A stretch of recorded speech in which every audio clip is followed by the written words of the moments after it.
Hello students, मैं आपका Vikesh sir. मैंने सोशल साइंस की 2 वीडियो बना के रखी है। अभी उसमें मैंने क्वेश्चन नंबर 15 तक सॉल्व किया है। अभी क्वेश्चन नंबर 16 से लेकर 20 तक मैं इस वीडियो में सॉल्व करने जा रहा हूँ। तो आप लोग मेरी वीडियो को स्किप ना करें। और भी अगर इसी तरह की आप लोग को और भी कोई क्वेश्चन पेपर ये सब सॉल्व चाहिए तो आप लोग मुझे कमेंट करके लिखें, ठीक है। अभी क्वेश्चन नंबर 16 हम लोग देखेंगे। Why is the conservation of wetland important, give 4 reason. आर्द्र भूमियों का संरक्षण क्यों महत्वपूर्ण है, 4 कारण बताइए। आर्द्र भूमियों का संरक्षण महत्वपूर्ण है, इसके निम्नलिखित कारण है। 1, आर्द्र भूमि का संरक्षण कर बुद्धिमत्ता पूर्वक इसका उपयोग कर सकते हैं। दूसरा, विभिन्न विधियों या तकनीकियों द्वारा आर्द्र भूमियों के अधिकांश क्षेत्र को उपयोग में ला सकते हैं, इसलिए इसका संरक्षण आवश्यक है। तीसरा, आर्द्र भूमियों जैविक रूप से परिस्थिति की प्रणालियों का विविध रूप माना जाता है। चौथा, आर्द्र भूमियाँ जलवायु परिवर्तन के संबंध में पानी को नियंत्रित करते हैं। ये 4 कारण हम लोग लिखेंगे। इसके बाद जो 17 नंबर क्वेश्चन आया था, examine the challenges India faced after independence. स्वतंत्रता के बाद भारत के सामने आने वाली चुनौतियों की परख कीजिए। तो स्वतंत्रता के बाद भारत में बहुत सारी चुनौतियां आई थी, लेकिन यहाँ जो 4 मुझे इम्पोर्टेंट लगा वो मैं लिख रहा हूँ। एक है सांप्रदायिकता। सांप्रदायिकता सर्वाधिक जटिल समस्याओं में से एक है, जिसका सामना भारत वर्षों से करता आया है। यह तब जन्म लेती है जब एक धर्म के लोग अपने धर्म के प्रति अत्यधिक प्रेम तथा दूसरे धर्म के विरुद्ध घृणा करने लगते हैं। दूसरा, क्षेत्रीयवाद। क्षेत्रीयवाद एक अन्य बाधा है जो कई अवसरों पर लोगों को राष्ट्रीय प्राथमिकताओं की कीमत पर भी क्षेत्रीय हितों को बढ़ावा देने के लिए प्रोत्साहित करता है। फिर है भाषावाद। हम यह जानते हैं कि भारत एक बहुभाषा भाषी देश है। भारत के लोग 2000 भाषाएं तथा बोलियां बोलते हैं।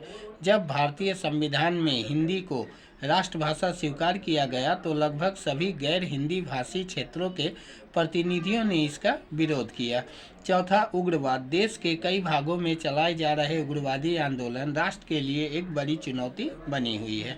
अब question number 18, describe the main executive power of the president of India, यानी भारत के राष्ट्रपति की कार्यपालिका संबंधित शक्तियों का वर्णन कीजिए।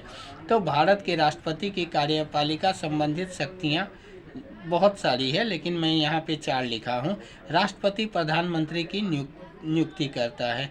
वह प्रधानमंत्री की सिफारिश पर मंत्री परिषद के सदस्यों की नियुक्ति करता है।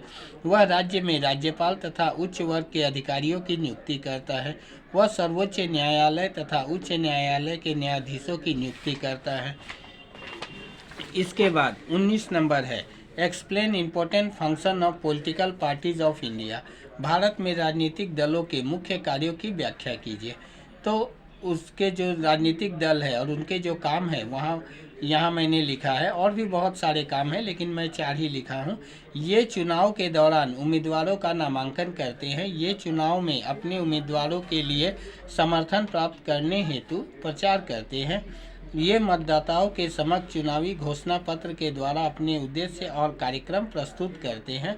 ये लोगों की अपेक्षाओं अथवा मांगों को समझते हुए और उन्हें सरकार के समक्ष प्रस्तुत करते हैं।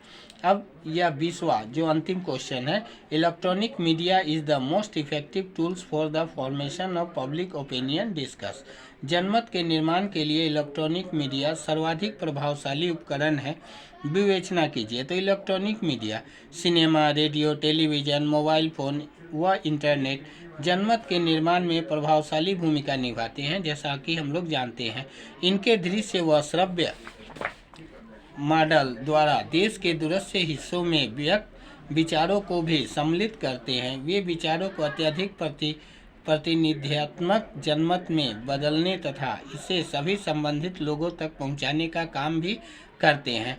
और स्टूडेंट्स, इसके आगे का पार्ट जो है मैं फिर अगली